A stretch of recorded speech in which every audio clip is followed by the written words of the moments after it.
Ladies and gentlemen, there are legends in the St. Louis area, and then there are legends. So people that people go crazy to watch you guys perform. It's just quite a show you put on. You've been doing it since 1995. Thank you. Yeah. Ladies and gentlemen, welcome Dr. Zhivegas. We have my friend Frankie Muriel. He's the lead singer and the front man for Dr. Zhivegas. Been doing this forever. Welcome to the studio. It's our honor to have you here, man. Thanks for having me, man. We've had Steve Scorfina,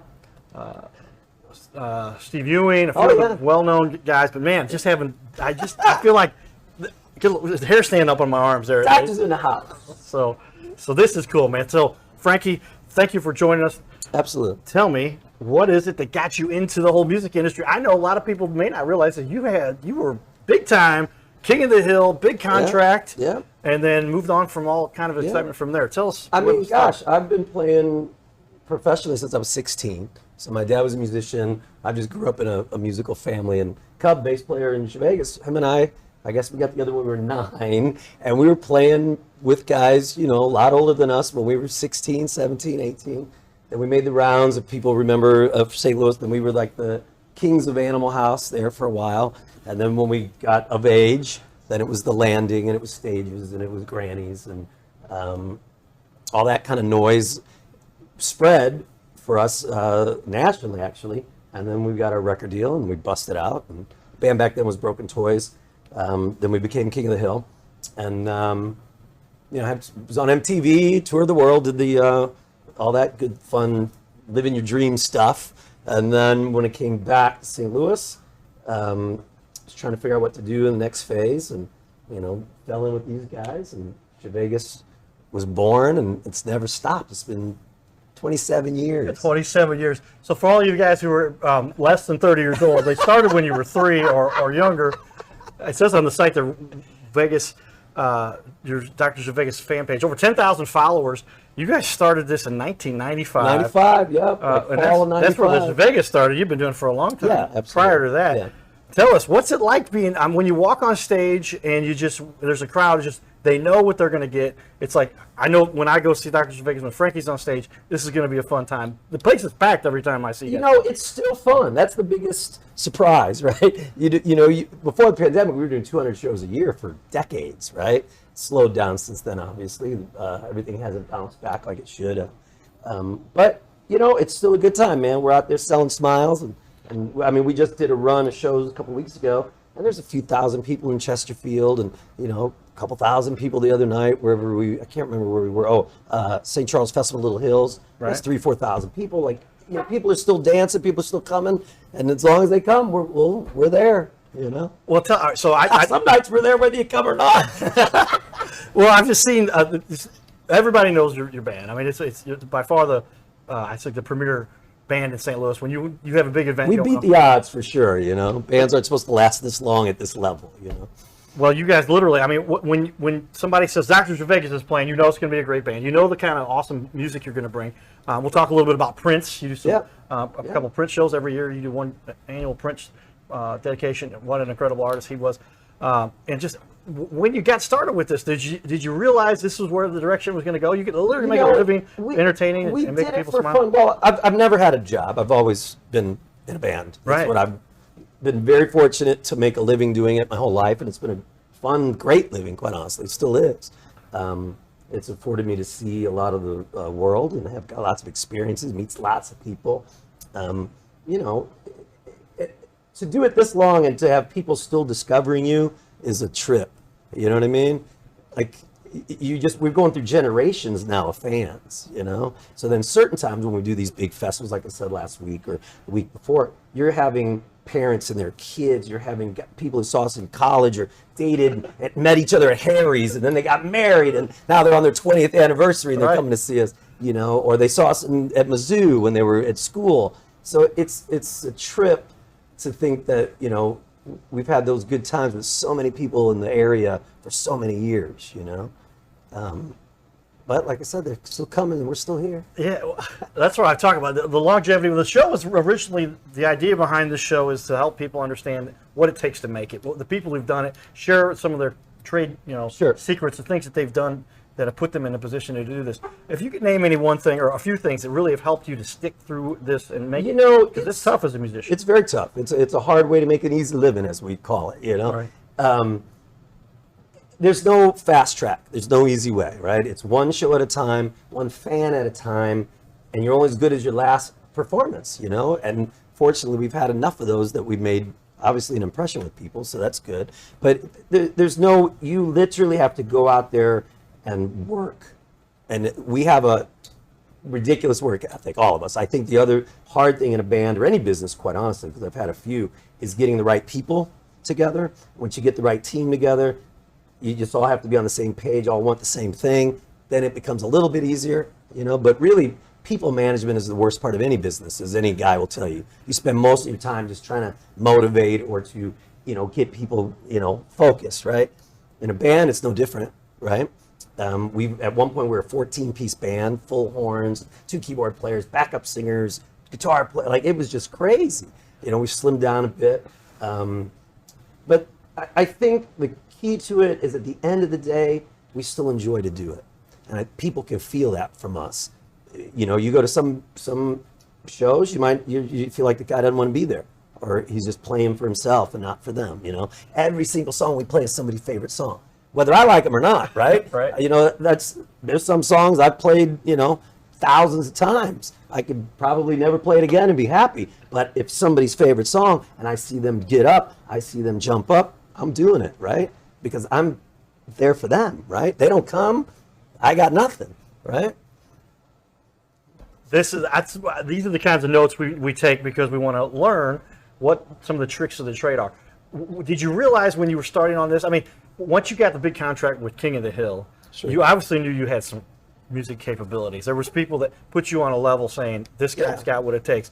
Did that encourage you then, give you some confidence? Oh, absolutely. I mean, I think I had that way before. I think you have to have it. You know, you fake it till you make it, right? So as a kid, we were already dressing, we're already doing the part, we're living the life. I mean, really, when someone says, oh, you're a rock star, rock star is a way of life, man. And you are one, whether you sold one record or you sold a million records, right? You're one if you have a bank full of cash or you got nothing. You know what I mean? I've had a lot, I've lost it, I've gotten it back, I've lost it again, and I've always been the same dude, right? So you just have to, that's a way of being, you know? And you can never believe your own hype either, right? Because it's all smoke, it's all show business, man, right? When you take yourself too seriously and you believe the stuff, it never really goes well for you, you know? So we have fun, we still have fun going out there. We've been in the trenches together for many, many years now, and it's a good group, man, you know? Well, that's the excitement that you bring, and just for people to get I just see the audiences are always just pumped when you come on stage. Yeah, it's a good feeling. People are calling you by name. Frankie, I love you. I can only imagine dealing with some of that kind of excitement. It's a trip. But when it comes down to it, I mean, it's a matter of getting on that stage. You've got an audience going at whatever tempo, and you're bringing it. What is it in you that says, man, here comes another opportunity for me to you know, the one thing that's important, doesn't matter how I feel, doesn't matter if I'm sick, doesn't matter what I got going on in my personal life, doesn't matter what happened on my way to the show, people don't care. They come there to forget about their problems. They come there to let loose. They come there to blow off steam, good, bad, or other, celebrate, forget about what's bumming them out, whatever it happens to be. We're the soundtrack for that. So, you know, you just have to go there and really give it to people, you know? And it's easy to do when you walk out and everybody's psyched and everybody's hyped, right? But there's plenty of times we've been in another city and they don't know us as well. And you go out there and it's just crickets, man. You still have to give it, still have to bring it, because you never know who's watching, right? You never know. We've played shows, we thought it sucked or nobody was there or whatever, and somebody saw us, and then it came back around and they booked us for this big event or this, you know, show out of town or whatever it is. You just always have to, you know, I mean, gosh, dude, we played bat mitzvahs and barbecues, and church picnics and festivals, and, you know, opened up concerts for people. And, you know, we had our own residency in Vegas. You know, I mean, that was like talk about record deals. That was like having a record deal. Dude, we got billboards and, you know, off the strip. We're like, you know, I got a driver, I got a suite. You know, it's just, and you don't have to pay the money back, you know, in Vegas, right? Right. So, you know, it's, it's a unique, weird life for sure, and only those who do it kind of get that. But it's a hell of a ride, man. You know. Well, St. Louis has been very good to us, very good to me, well, and we appreciate it very much. And that's what we want to talk about. So, if you had any tip for somebody to say, here's the thing: that it was consistency, dedication, hard work, talent. How much would you, level those out a little bit and say? There's a lot of talented people, right? There's always somebody who can outplay you, outsing you, has more of a vibe than you. You got to apply that with the work ethic, right? You have to. You're only as good as your last show. I can't express that enough. Whether you're a business, you're only good as your last customer, your product, because it spreads from them, right? They talk about it. They want, when we go play, people count on us. They're bringing in people from out of town. They're bringing in friends, celebrating. They want what they know they have come to expect, right? So we have to give people what they want. I mean, that's the way I look at it anyway. If what are we doing if we're not giving people what they want, right? We're the kind of band that's people demand that, Well, yeah, I mean, you get corporate jobs, you get all kinds of everything. What's it literally like when you're on a stage? They're watching you, and you're waiting for that next gig. Now you've developed such a brand. Your consistency's got to be there, and you just know that you've got to keep that performance at a high level. Absolutely. Do you get feedback from the crowd? What is it that most motivates you to keep doing this? At this point, it's just who we are and what we do, man. I can't even. I mean, I pivot a little bit. We've all pivoted a little bit in the pandemic to just have other things coming in and whatnot. But this is just what we do. You know what I mean? I can't even imagine another life at this point, Well, that's why we talk about the effort that's taken in. And once you build a brand, I was asking Steve, I said, when do you feel like you made it? And I kind of felt like I put out kind of the wrong point with direction with that question. She was like, you're always fighting to make it. You're always trying. Yeah. When was there a point where you felt like, okay, we've established it now. We don't have to worry as much about getting our next gig. We just got to keep. Sure. So at every level, there's different things. When I was on MTV, it didn't feel like I made it because I was working so hard. We didn't realize really everything we had done until we came home, and everybody around you, friends and family, start pointing it out. You're just working so hard. You wake up and you're doing interviews all day, and then you're doing a sound check, and then you're doing a show. You got a photo session, and then you get on the bus and you go to the next town. You're doing it again. You're flying to New York, flying to London. It's such a whirlwind, man, that you don't really. Every once in a while, there's a moment that stands out, and you mark it down to yourself. But most of the time, you're just working hard, Now, there's been signposts along the way where we've realized, we don't have to worry about where the, people take our calls or people will book us or we know this one's coming around. But really, you're always hustling, man, always. No matter how much people think you have, you're always hustling to maintain it, to get it in the first place. And once you get it, to keep it. Then once you've had it for a while, to make it a reason that people keep wanting to come back or hire you again or see your show again. So you're always constantly just trying to up it and hold on to it. You know what I mean? At the same time, enjoy it, right? So you just don't want it to be where it's just beating you down. It's a grind to just, all right, here we go again. Shake your booty one more time. Come on. People don't want that, right? And that's a miserable life anyway, right? Being stuck in something you're not into doing, Well, tell me then a little bit about along the way, as you were those first couple times, the first big step when you got, was it the big contract with King of the Hill? Yeah, I think even before that, when we were big Broken Toys, and we were, all of a sudden, we went from opening up for bands to headlining to a line down the street to being, tapped to open up for national acts. And then, with Zhivegas, it really connected with people right away. Like, I remember the first time we played, it was, we played Boomers. The second time we played, there was a line down the alley to get in. Boomers on the landing, for you guys that weren't around for those days. There was All American Salute, Boomers, Kennedy's, Brass Rail, Mississippi Nights, all of them, and we played them all. So every step, every era are these things that were important to be able to take it to the next level. But I think people responded immediately because of the energy, and thank God we still have it, or we still find a way to summon it up. What was it like when you got the call and they said, "Hey, we would like to give you a steady show every week, every day out in Vegas and those kinds of places"? It was insane, right? Because we were like, it was kind of a self-fulfilling prophecy, right? Zhivegas in Vegas, Dr. Zhivegas. People already thought we were from Vegas. We never were. And so it was the joke for so long, like, man, we got to play Vegas. That'd be hilarious. This sports agent guy, it was Harold Lewis. Remember him? Oh, yeah, I know. So big guy, and he had us in his office one time. He was talking about representing us or doing some stuff. And he's like, Frankie, I can see it now. Zhivegas in Vegas. Zhivegas in Vegas. And we were just cracking up, and we thought, hey, maybe. And then, of course, down the line it came, words of our shows traveled west. They were looking for bands all over the country, and executives flew in and saw us. And Terry Siegel from home, thank you, Terry, so much. She put the word out into her people in Vegas. They flew and saw us, and they were blown away. And they said, "You guys are one of the best in the country. We got to have you."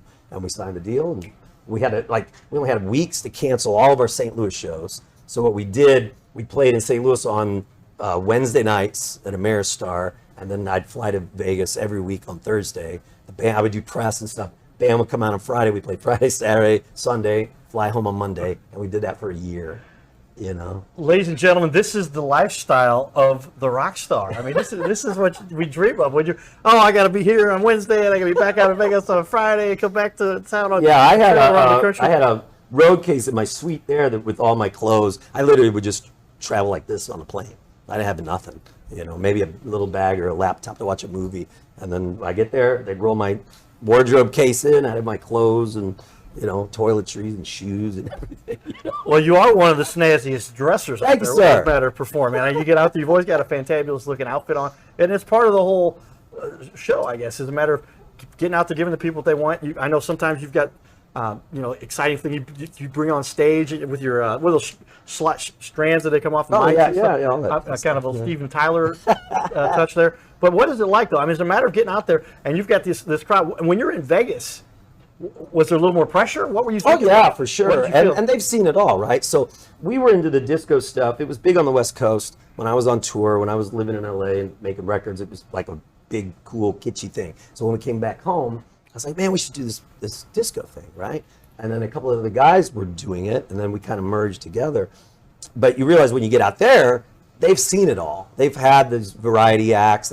So we had to flip up our script a lot at first because it really wasn't connecting. And I was like, it wasn't the band. We sounded fine. We sounded good as we ever did. But people have seen it so much out there, right?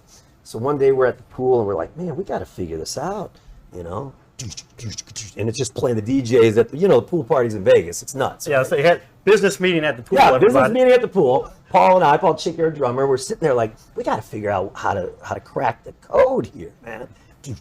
We just keep hearing all this DJ stuff. And one day I was like, we need to beat the DJ at his own game, right? So in the Midwest at home, bands, especially during that era, like late 2000s into 2010, mid decade, the DJ was pushing the bands out of the clubs, right? Music was changing, as it always does, and bands were losing their gigs to DJs. And we thought, let's just play his set list. It's, DJ, the bane for every band is you go on break and the DJ plays your set list or your songs. And you're like, come on, for the love. You give them a list and they play them anyway, right? Right. So we thought, let's flip the script. We'll just play their songs. But it took some technology, it took some things to figure out. So then we just flipped the script from just being a complete disco band to doing dance music. And we did Lady Gaga, we did Black Eyed Peas, we did Justin Timberlake, we did Bruno Mars. Then all of a sudden, it was like, wow, there's a live band playing DJ music. That kept us working. It worked in Vegas. Then it just clicked. Came back home, we started playing all these places that didn't have bands but us. Kansas City, St. Louis, there was bands. When we played down in Washington, they didn't have bands. It was just DJs, but they'd have Zhivegas. Play the Cheetah Club and, Sanctuary back in the day, Galaxy back in the day. And we have so many, we had a DJ with us too. So we would play, then the DJ would take over and keep the set going.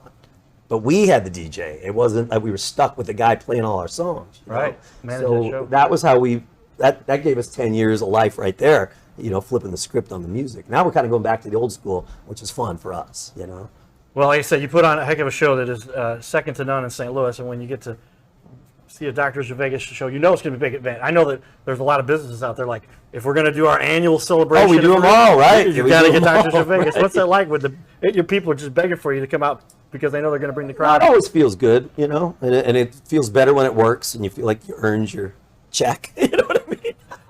There's been some, you know, you do it this long, there's some misfire promotions that people think you're going to be great for, and it just doesn't work at all, you know, but for the most part, we deliver, and they love it, so it's good. Tell me a little bit about some of the other acts and bands and some of the musicians that we would recognize, national names that you've had the opportunity to work with. Oh my gosh. They've played I mean, with you. we played with some of that. I mean, Casey the Sunshine Band, you know, Earth, Wind and Fire. We've played with everybody. Kool and the Gang. We played shows, you know, bands of that ilk, right? And when we do a lot of corporate stuff, they fly us around the country, and we're kind of the band. If you don't want to spend all this money on the headliner, they'll get us, bands like us, who come in and can do your event for, you know, a few thousand people and still give them all entertainment and give it that. I think that's the one thing that's helped us stand out and be successful in those areas is we brought people in a club or in a private event. We brought them an arena show.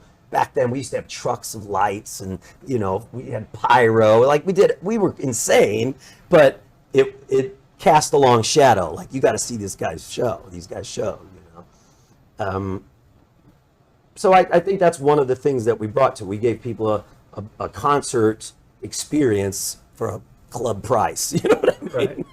Well, I would argue that, I mean, because I've seen you perform, I don't know, 100 times, 200 times, somebody I see there all the time, always wave to you, just let you do Yeah, the thing. But it's a matter, some of the songs you can't tell whether it was the original artist or if it was you Well, guys, thank you. because it's still, your voice is incredible. And is this a gift from God? But you've also I don't know. I decided mean, to take quite it honestly, I and run thought with we it. were a horrible cover band because we didn't sound. I never sounded like the singers in the bands that I did. Even when I was in, you know, my band before King of the Hill, we just did it our own way. And Zhivegas is the same way. We just do things our own way, and fortunately, it works out. You know, so we never try to just replicate.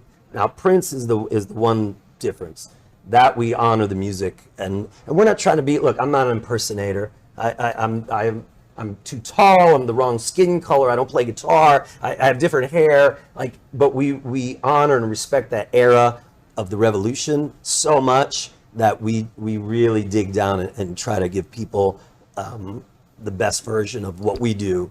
Because, you know, we'd play those songs in Vegas, and people were always like, "Oh, you got to do more Prince. You got to do more Prince. You know, you remind me of Prince. We got to do some more of that. You know." And we did it. We had it was after he died, actually. He passed away, and we had a weekend off, and we were going to be at the old Rock House. And we said, "Let's just play Prince all night."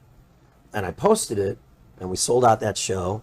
Then they added a second show, and I was like, then we did a second night. So we did 2 shows in one night, and it's been going now ever since, you know. So we do it once a year now. Our next one will be at Del Mar Hall. We're announcing it soon, but it's always around Christmas now, which is fun. And it's cool. It's a great night to honor the artist and that music, and that music's so important to all of us. And, you know, really, it's the one of those times where I'm out on stage that I realize, you know, in this world today, we're so fragmented and we're so polarized. But music, and those of us that are fortunate to be able to bring music to people, realize that's not the case. Music brings us all together, right? We're more similar than the news and the media. Politicians like to make us, right? Because they thrive on that conflict. But when you're playing music, and you're playing music that people love, and you're playing music that people share, you can look out there, whether it's 500 people or 5,000 people, and you see people enjoying it together. You have a different viewpoint on what people are and our differences, right? Because it goes away, you know? Black, white, young, old, straight, gay. When you play Prince song, people are into it. And they're into it with the person next to them. And they're into it with the person on this side. And they're into it with the person in front of them and the person behind them. And everybody's singing in one voice. That is what it's about, man, right? That's cool. That's what we try to demonstrate here, is because this is something that our little planet is, that we have so much more in common than most We people truly want. do, man. I mean, we're human beings. You got to eat. You got to make a living wage. You got to have a place to eat or a place to sleep. And you want to, if you have kids, you want them to have a better situation than you did, or have it, you know, for them to do better than you did, or whatever. And all the other stuff is just noise, man. You know what I mean? Well, and that's why I said we want to talk a little bit about, you're bringing this to our little planet in a number of ways, and that includes the School of Rock. Oh, yes. Schoolofrock.com. Talk about that a little bit and tell everybody here what the School of Rock is and what you're doing to help teach kids. I opened up the location in St. Peter's. So we have the School of Rock St. Peter's, and that was kind of a pandemic thing. And we're bringing it to the kids, man. And the coolest thing about this, instead of it just being lessons, which we all grew up that. You took lessons, you learn your scales, you learn your rudiments, and you move on, and you're lucky if you got a guy down the street that you could jam with in the basement. But we're putting them in bands right at the beginning. So they're learning all of that cool stuff. When you're in a band, you're in a gang. You're looking out for each other. You're only as good as your weakest link. All of these things. And if you're not in sports, you're not in a dance as a kid in school, and you don't have, this is another tribe for you, right? And it blew me away when I discovered what the school is really about, and the way it goes about doing it. And we put them in groups, and then they still have individual lessons, but they're learning what the band is playing together. So then you have your guitar lesson, your bass lesson, drum lesson, keyboard lesson, vocal lesson. But when they get together once a week, they're playing songs.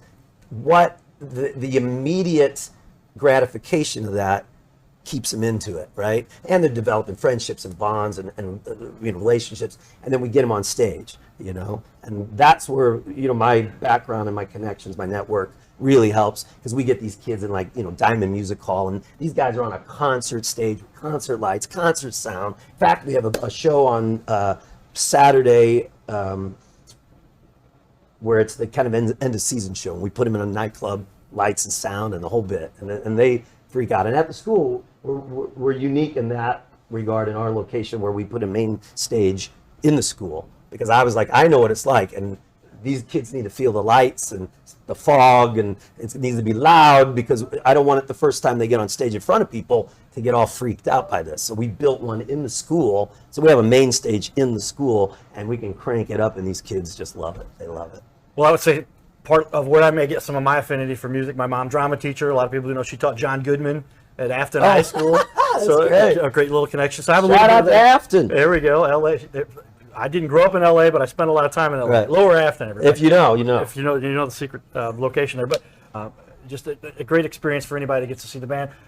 Grab these guys when the next available spot they've got. If you got a big event coming out there, go to drzhivegas.com and see all of what they put together, because literally there's not a better band you'll find in St. Louis for the excitement that you will ever want to ascertain from just a great all-around entertainment with a great group of guys. I know Ethan has been a part of the band. He's the American Idol guy. Yeah, I mean, you guys got some great talent. Yeah, it's great. I mean, Denise, Paul Cub, it's rock solid, man. It's a good time. Awesome. Well, thanks everybody. Stay tuned for more. This is the Your Little Castle Show. Giddy up.